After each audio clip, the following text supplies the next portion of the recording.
الحمد لله الذي أرسل رسوله بالهدى ودين الحق ليظهره على الدين كله وكفى بالله شهيدا أشهد أن لا إله إلا الله وحده لا شريك له وأشهد أن محمدا عبده ورسوله المصطفى اللهم صل وسلم وبارك على سيد الأنبياء والمرسلين سيدنا ومولانا وحبيبنا وشفيعنا وقرة أعيننا محمد وعلى آله وأصحابه أهل الصدق والوفاء أما بعد فيا عباد الله أوصيكم وإياي بتقوى الله فقد فاز المتقون قال الله تعالى في كتابه الكريم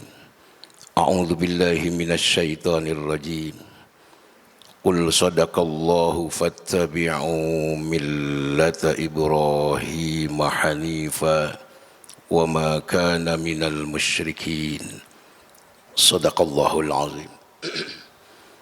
Sidang Jumat yang berbahagia, alhamdulillah wa syukru ala ni'amillah. Saat ini kita berada di tempat yang mulia, tempat yang suci, tempat yang penuh dengan rahmat dan keberkahan Allah Subhanahu wa taala.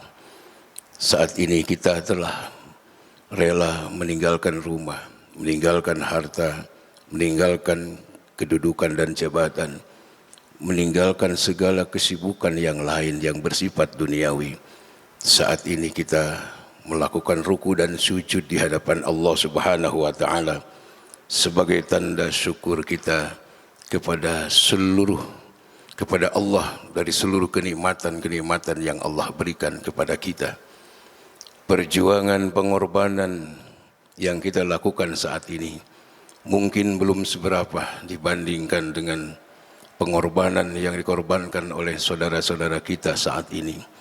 Mereka telah rela meninggalkan kampung halaman, meninggalkan negerinya yang tercinta, keluarga, perusahaan, bisnis mereka tinggalkan sejenak untuk dapat hadir di tanah suci, melaksanakan pengabdiannya kepada Allah Subhanahu wa taala. Mereka juga di sana sudah siap berdesakan pada saat melakukan tawaf dan sa'i, siap kepanasan pada saat mereka melakukan wukuf di Arafah. Mereka pun siap berdesakan pada saat melontar jumrah. Saat ini mereka sudah bersiap-siap dan bahkan ada yang sudah sampai ke tanah air masing-masing. Mudah-mudahan saudara-saudara kita yang telah melaksanakan ibadah haji diterima di sisi Allah Subhanahu wa taala dan hajinya termasuk haji yang mabrur dan mabrurah. Karena tidak ada balasan yang paling pantas yang Allah berikan kepada orang yang haji mabrur kecuali surga. Al-hajjul mabrur laisa lahu jazaa'un illal jannah. Haji yang mabrur tidak ada pahala dan piala yang pantas diberikan kepada mereka kecuali sorga. Apa yang lebih mahal daripada sorga? Sidang Jumat yang berbahagia, kita yang tidak berangkat pada tahun ini, pada waktu khutbah yang sangat singkat ini, kita sama-sama mengambil pelajaran dari perjalanan spiritual Nabiullah Ibrahim Khalilullah. Karena semua pelaksanaan ibadah haji yang ada di tanah suci semua berawal dari perjalanan spiritual Nabi Ibrahim Khalilullah dan keluarga. Makanya kita di Mekah mengenal apa yang namanya ada makam Ibrahim. Ketika kita membaca, melihat, menyaksikan ada makam Ibrahim, tempat berdirinya Nabi Ibrahim pada saat membangun Ka'bah Baitullah, kita harus ingat kepada salah seorang Nabi dan Rasul yang memiliki ketangguhan akidah, memiliki iman yang sangat kokoh dan kuat, sehingga dengan keimanan yang mantap, beliau tidak takut pada saat dilempar ke kobaran api, karena beliau yakin Allah tidak akan membiarkannya, Allah pasti akan melindunginya. Ternyata memang benar, Allah tidak membiarkan hambanya yang dekat dengan Allah Subhanahu wa taala, sehingga tidak ada selembar rambut pun yang terbakar, dan api yang biasanya panas ketika disuruh oleh Allah pemilik dan penciptanya, ya nar kuni bardaw wa salaman ala Ibrahim, wahai api, dingin kamu, selamatkan Ibrahim. Api biasanya panas, tapi disuruh dingin oleh pemilik dan penciptanya, dia sangat dingin sekali, merasakan sejuk Nabi Ibrahim di dalam kobaran api. Sidang Jumat yang berbahagia, Nabiullah Ibrahim memiliki gelar berbeda dengan yang lain. Al-Khalil, Khalilullah, kekasih Allah. Ketika sahabatnya bertanya, lima ittakhadhakallahu khalila ya Ibrahim, kenapa kau diangkat menjadi Khalilullah, kekasih Allah? Nabi Ibrahim menjawab dengan 3 jawaban. Salah satunya yang menonjol dalam kehidupan Nabi Ibrahim, kata Nabi Ibrahim, ma ikhtartu amrullah ala amri ghairi. Ikhtartu amrullah ala amri ghairi. Aku selalu mementingkan dan memilih perintah Allah daripada perintah-perintah yang lain. Asal Allah yang memberikan perintah, Nabi Ibrahim tidak pernah pikir-pikir. Dia langsung melakukannya sekalipun terasa berat. Ini terbukti pada saat Nabi Ibrahim harus menempatkan anak dan istrinya di tempat yang gersang. Sejauh mata memandang cuma hamparan pasir dan bebatuan. Tidak ada bekal, tidak ada tetangga. Mustahil manusia bisa hidup di tempat itu karena tidak ada sumber air. Tapi Nabi Ibrahim rela menempatkan istri dan anak yang dicintainya di tempat itu karena Allah yang memerintahkannya. Ketika Ismail sudah mulai dewasa, Allah pun menyuruh harus menyembelih anak yang dicintainya. Ismail yang didambakan kehadirannya berpuluh-puluh tahun, sekarang sudah ada dan dia sudah mencintainya dan sangat mencintai Nabi Ismail. Tapi karena Allah yang memerintahkan, dia juga siap untuk melakukannya. Inilah hebatnya Nabiullah Ibrahim. Kita ambil pelajaran dari sikap dan keyakinan Nabiullah Ibrahim Khalilullah. Kita mungkin tidak disuruh menyembelih anak. Kita harus disuruh oleh Allah Subhanahu wa taala harus mengorbankan apa yang Allah berikan kepada kita, di antaranya harta, tenaga dan waktu.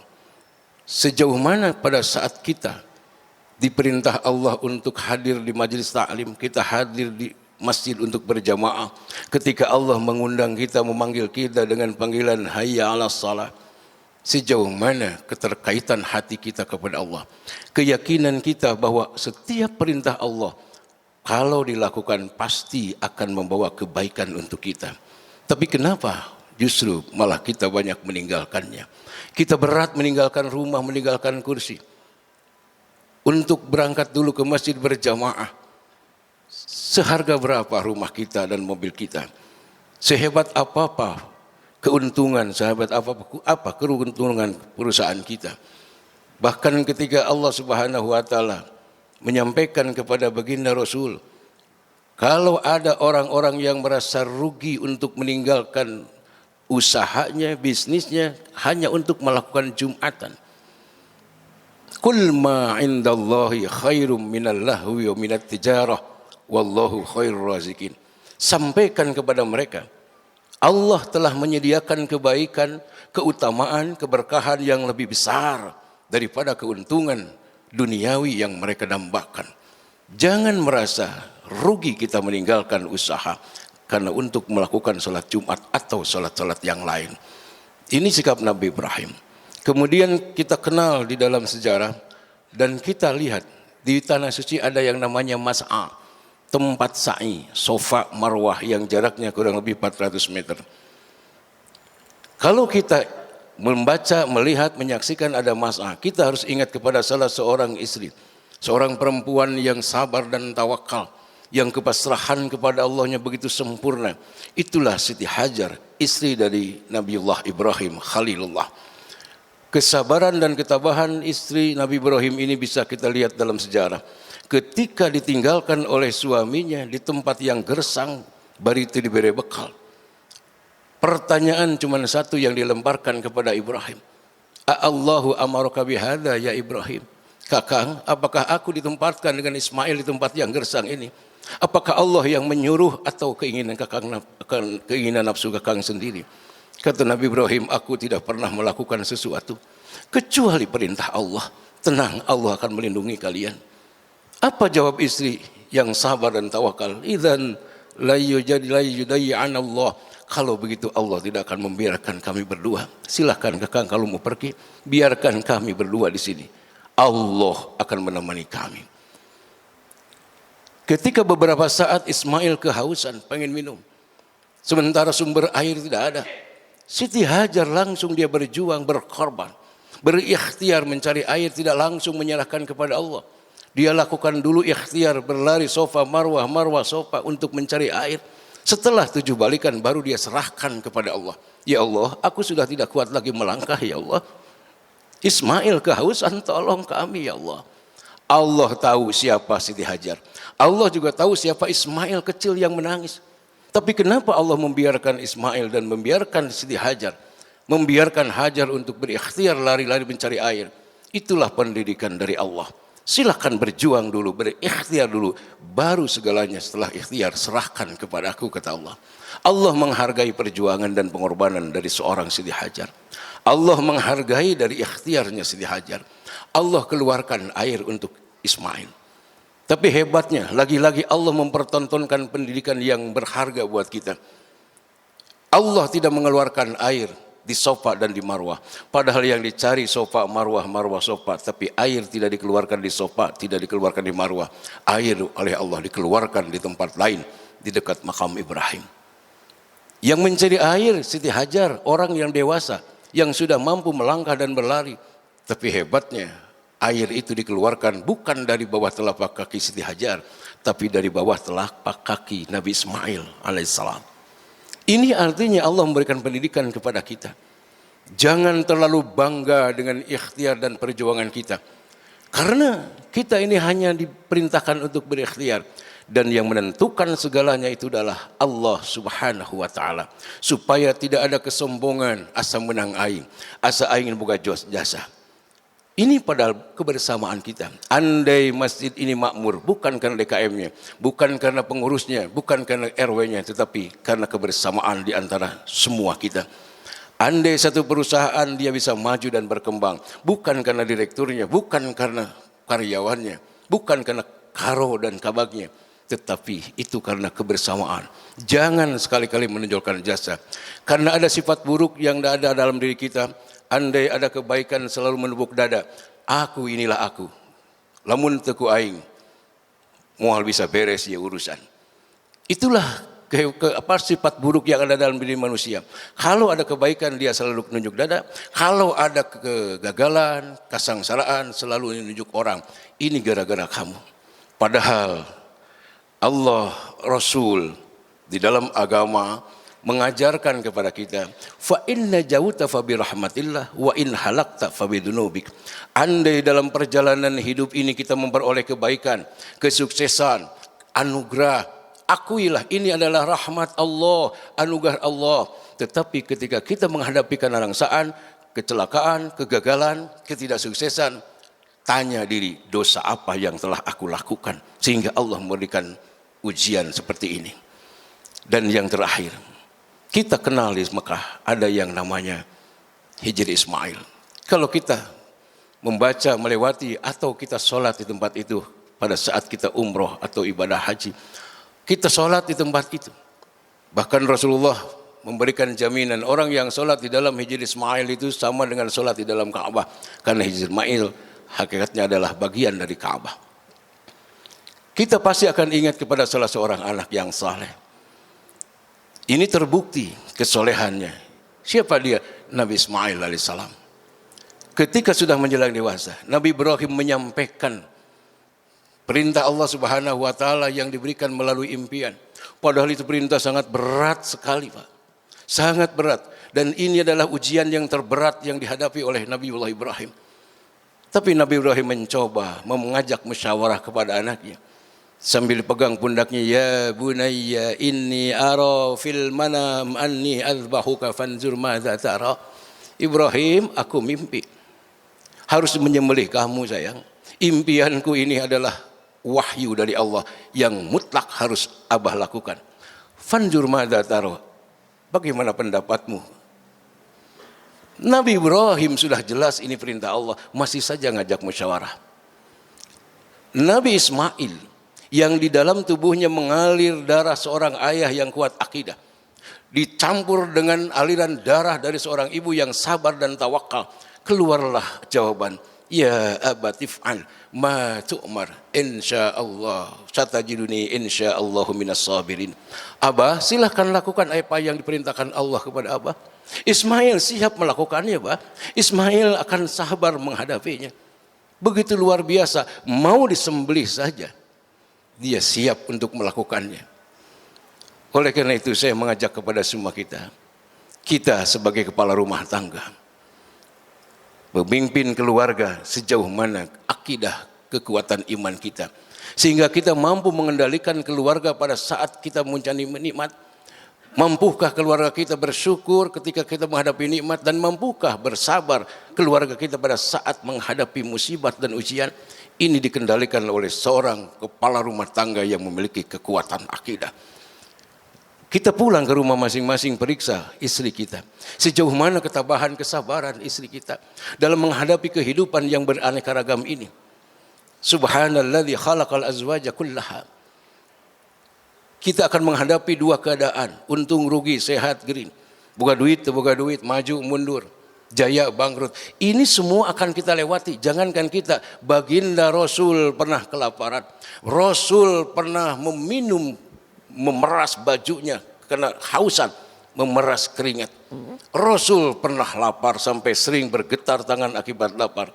Itu Rasulullah SAW secara kemanusiaan, beliau juga mengalami kehidupan yang seperti itu. Apalagi kita. Sejauh mana kesabaran, ketabahan kita menghadapi ini? Sebab hilangnya kesabaran dan ketabahan kita dalam kehidupan, termasuk ketabahan istri, akan hancur rumah tangga. Kita pulang ke rumah masing-masing, periksa anak kita, sejauh mana kesolehan anak-anak kita, atau mungkin kita sebagai anak dari orang tua kita sejauh mana. Rasulullah SAW pernah dipertontonkan oleh Allah ke satu keadaan di mana Rasul melihat ada ahli kubur yang sedang disiksa oleh malaikat. Tiba-tiba malaikat berhenti. Ini ahli kubur bertanya, limadza taqifu an darbik? Kenapa kau hentikan siksaanmu itu? Wahai malaikat, kata malaikat, kaifa adribuka wa waladuka istaghfarolak? Bagaimana mungkin aku melanjutkan siksaan ini sementara anak-anakmu saat ini sedang beristighfar, memohon pengampunan kepada Allah untuk kamu. Artinya istighfar seorang anak ada manfaat untuk orang tua yang telah tiada. Bacaan Al-Quran dari seorang anak yang soleh, insya Allah akan bermanfaat untuk mengangkat agar tidak disiksa lagi oleh Allah.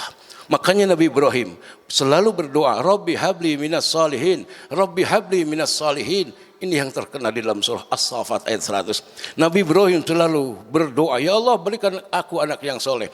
Nabi Ibrahim tidak berdoa minta anak yang luhur jabatan, tengah doa minta supaya luhur pangkatnya. Nabi Ibrahim tidak berdoa supaya anaknya jabatannya tinggi, hartanya melimpah, tidak. Tapi Nabi Ibrahim berdoa, Rabbi habli minas salihin, ya Allah berikan aku anak yang soleh. Kenapa? Karena hanya doa anak yang soleh yang akan mampu mengangkat harkat derajat orang tuanya. Mudah-mudahan keluarga kita diberi kekuatan oleh Allah Subhanahu wa taala sehingga kita bisa meneladani keluarga Nabiullah Ibrahim Khalilullah. Barakallahu li wa lakum fil Qur'anil azim wa nafa'ani wa iyyakum bima fihi min ayati wa dzikril hakim wa taqabbala minni wa minkum tilawatahu innahu huwal ghafurur rahim.